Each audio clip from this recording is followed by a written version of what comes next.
How's it going, everybody? So with 2025 here, I wanted to give y'all the roadmap for our farm this year. As y'all know, we switched from a homestead to now we're going to be starting to try to make some more to like a small business.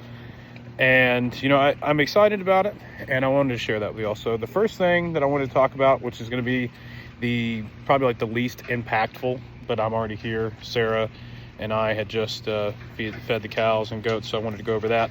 So here they are getting their evening feed. We are not really going to be doing a whole lot as far as cattle, like beef sales. We're really just wanting to keep mainly all of that for ourselves. And given that these goats are dairy goats, we're really not going to be processing them for consumption until they're aged out, and then we'll harvest them. But as far as dairy goes, from both the goats and the cows, we're going to be keeping all of that for ourselves, pretty much. That way we make our own soaps, we can make our own butter, cheese, and other dairy products. So that's there for that. Now, if we get more land, which is we are looking for, then we will be able to expand, and then we can accommodate other people. But at our current size, we're really just wanting to continue doing for ourselves as far as the dairy and the beef go. Next thing I want to talk about is going to be the produce side of things. So behind me, you can see we have some of our grapes. We're going to be continuing them by another 400-ish feet, I want to say it is. We're going to do about another 400 foot of grapes. And unlike these, so back here we have 3 rows, and they're about almost 100 feet apiece. So we have about almost 300 foot of grapes right now collectively. Some of these are muscadines. The majority of them are Concord, Catawba, and Niagara grapes. I'm wanting to continue to get more bunch grape variations. I prefer them as opposed to the muscadines. But we will get more muscadines. That's going to be something that Sarah really likes. And I like the redder muscadines. I'm not very big on the scuppernongs, but so that's it for the grapes. Now, over here, we have all that area. I would switch the thing, but my phone doesn't allow me to switch the camera. For some reason, it's weird. But over here, we're going to be turning all of this into a raised bed garden. So the grapes will continue down there. I got to move that compost bin out of the way. We felled a tree. We're letting it dry so we can burn it. And we're going to clear all that out. I get in here with my tractor and clear it. But all of this is going to get turned into a garden. And we wanted it right beside the house. That way we can run our irrigation directly off the spigot.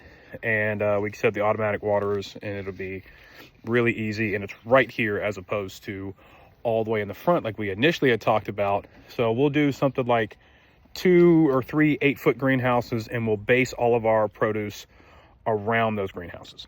The next thing I want to talk about are the chickens. So as you can see, we have a 10 by 10 dog kennel here that we've been using as our run for the chickens. We are going to be getting these 10 by 20 like hoop house chicken runs, and we're probably going to be doing about almost 300 feet of it. So it'll be, so essentially we're going to do like this. We're going to have like one here, right? And then at the end of one, we'll have another one touching it. And on the outside of that, on probably the right hand side, if you're facing the runs, will be the coops.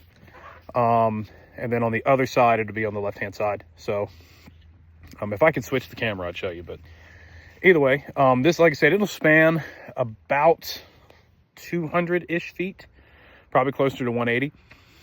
And so we'll have about a 20 by 180 area for the egg layers. We're going to start out small, though, because we don't know how many people are going to want eggs. I've seen, I'm in this egg group, and there's, thousands of people in this egg group, and they're like, we really want people who have eggs, and they raise them locally. But that's what people say, as opposed, what people say and what they do are very different. So I don't want to get too far ahead of ourselves. So we're just going to start out with about 60 because we already have about a dozen, so we're going to go to about in the 80 to 100 range, and we'll go from there because we can always just get more. Next thing I want to talk about is what we're going to be doing with the pigs.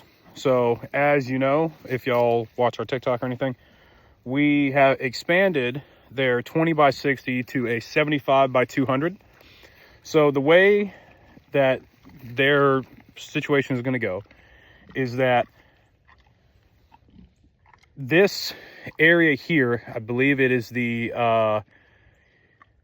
say about a 55 here by,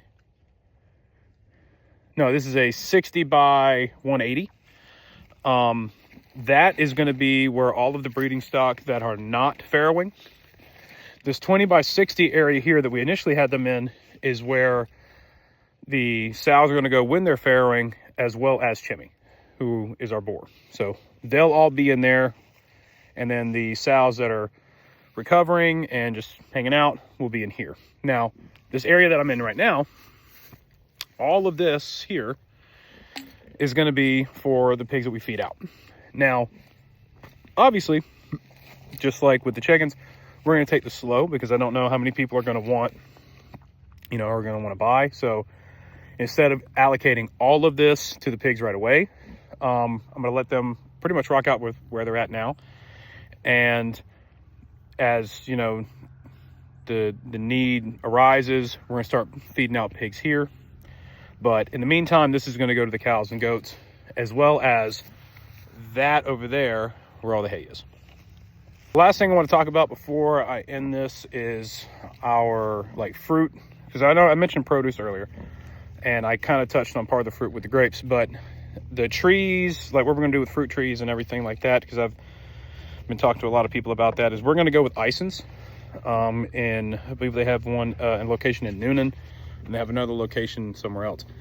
But I want to go with them. They have these instant orchard trees, so you get them and they're only about a year away from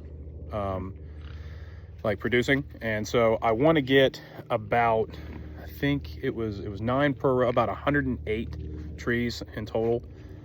Like I say, we'll see exactly about how that'll go, but that's going to go on the other side here down there. And on the other side of that, we'll have more pasture allocated for the cows and goats. Because essentially the cows and goats area looks almost like an E. It has their back pasture and then the house, and then right here in the front next to the pigs, and then after the trees up here. And so that's kind of where they're looking at. And then we have along the drive where we're going to be doing blueberries and blackberries and stuff like that, and some of our citrus trees as well. But yeah, so that's what it's looking like for 2025. Our goal is to have the farrowing pens here done by the end of March, beginning of April. I'm expecting all of my licensing to go through by around August, and hopefully we can start selling by then. I also am wanting to go around the farmers markets and kind of get a feel for them. That way I know, which market is needing what. If I don't want to go to a market that is super congested with people selling eggs and selling pork, because those are going to be my two main, items of sale going forward. It'd be nice once we get set up to be able to do meat birds, because I really want to. I'm working with the meat inspector and all that to get up to code on everything I need to be up to code on.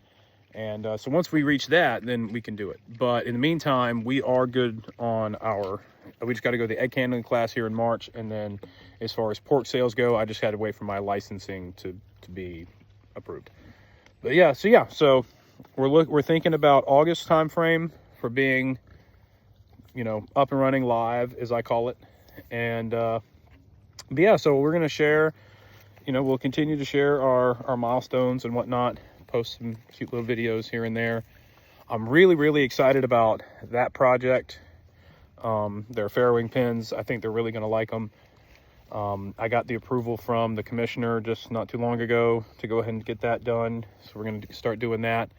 And then we'll get this breezeway taken care of up there, and it'll connect all these pastures together. And before I ever put trees in here, I'm going to let the cows and the goats go in there, clear it for me, spread some manure around. That way the ground's nice and good. And then I'm going to get in there with my tractor and till all of it up and then start planting those trees. But like I say, thank you all for watching, and we'll see you on the next one.